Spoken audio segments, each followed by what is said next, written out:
Hello there, it's Helen here from Fenice. I'm just going to run you through a little foot pamper today that I hope you'll enjoy. So the first part of the foot pamper is to get some warm water. Make sure it's not too hot for when you put your feet in. And in this water I've popped in lemon juice and just a slice of lemon. We're putting the lemon in because it's a good cleanser. And it's also got antiseptic qualities, and it helps to aid the exfoliation process. So if you just pop your feet into a bowl of water, obviously one that's big enough for your feet, not this one, this is just for demonstration, and then I'm going to add in a couple of drops of Palmarosa essential oil.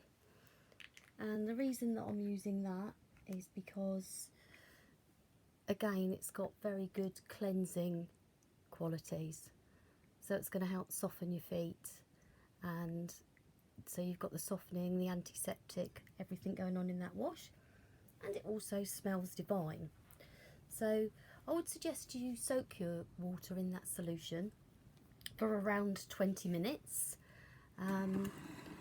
Whilst you do that, you can always make yourself a cup of boiled water with lemon in it, because it's obviously very detoxifying for you to drink as well. It's good for your waterworks. If you've got a bit of cystitis, it kind of takes the edge off of that. So it's very good for your system. It flushes through your system. So whilst you're having your foot wash, you can have your little cup of lemon water. So then, in my bowl here, I've put some lemon juice in, because we're now going to make the scrub. So probably about half a lemon will be okay. And what I've got in here is a couple of tablespoons of sea salt.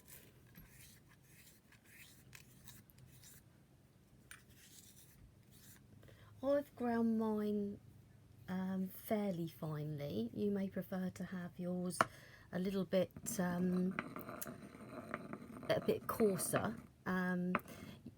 Sea salt is the best one to use because it gives you skin balance. Again, it's cleansing, softening, and it helps healing as well. So if you've got any cracked areas on your feet or sore areas on your feet, it's going to help with those problems as well.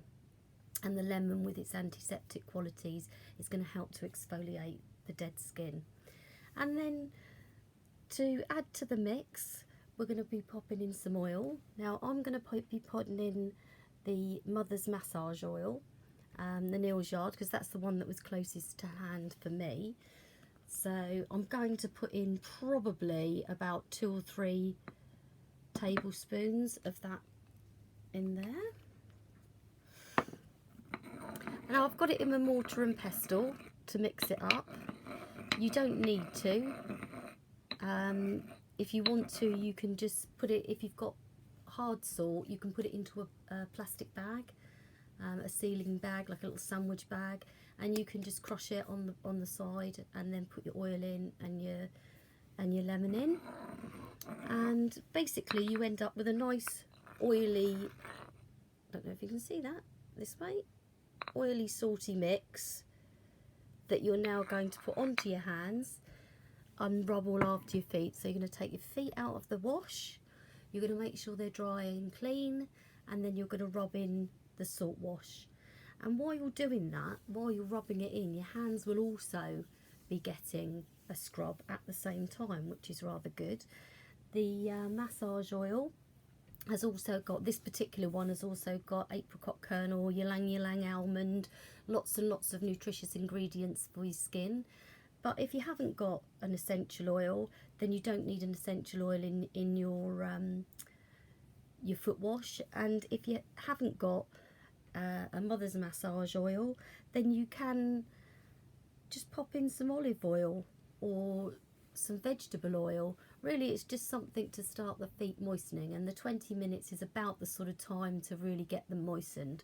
So when you put on your scrub and you start scrubbing that in, then it's going to do more good. It's going to get rid of more dead cells. Now, what you can do is, if you have got quite a lot of hard skin, you could use a pumice, or if you haven't got a pumice, you can just use a little nail brush to scrub with. I like to use, again, this is a Neil Jarre one, but you can get them anywhere. This is a long-handled brush that I use for dry brushing. So for me, I would actually dry brush my feet before I put them in the water, and then when I've got the scrub on, I would use this long-handled brush to give my feet a jolly good scrub on the bottom and all the way around. Okay, so there's your bath and your salt scrub. So then what you need now at the end of it is to put together a nice moisturiser. So keep a pair of socks handy, and what I've done, you may have a favourite moisturiser that you generally use on your feet. One of the other things that you can do is to put mint into your foot wash. If you prefer the smell of mint, you might want to use fresh mint from the garden or an essential oil. I made this 4 parts coconut, 2 parts honey mix a few days ago, and that's what I will use. And again, when you put it on, I'll show you in a minute, you actually put it on your hands as well, so you've scrubbed your hands and you're treating your hands at the same time as you're doing your feet. So yeah, I always keep these are herb jars which I keep. So for example, this scrub I can now put into recycle that herb jar and use that, and this is another, just a different shaped herb jar. It's quite nice because you've got the little pourer there, so it doesn't pour out too quickly. So when you finish off, you rub on the oil onto your hands and your feet, and what you can do is you can pop on a pair of gloves to keep your hands with the mixture on, and then you can put a pair of socks on your feet and keep it on your feet, and you can keep it on there as long as you like. If you've got really dry feet, keep it on overnight, and do this a couple of times a week until your feet get back into good condition again, ready for the summer. So yeah, there we have it, a simple foot bath, scrub and moisturising treatment. I hope you've enjoyed it. One other point just to say, if you haven't got fresh lemons, you can always use the squeegee bottles, that's fine too. Just use what you've got at home and have a nice foot pamper. Bye.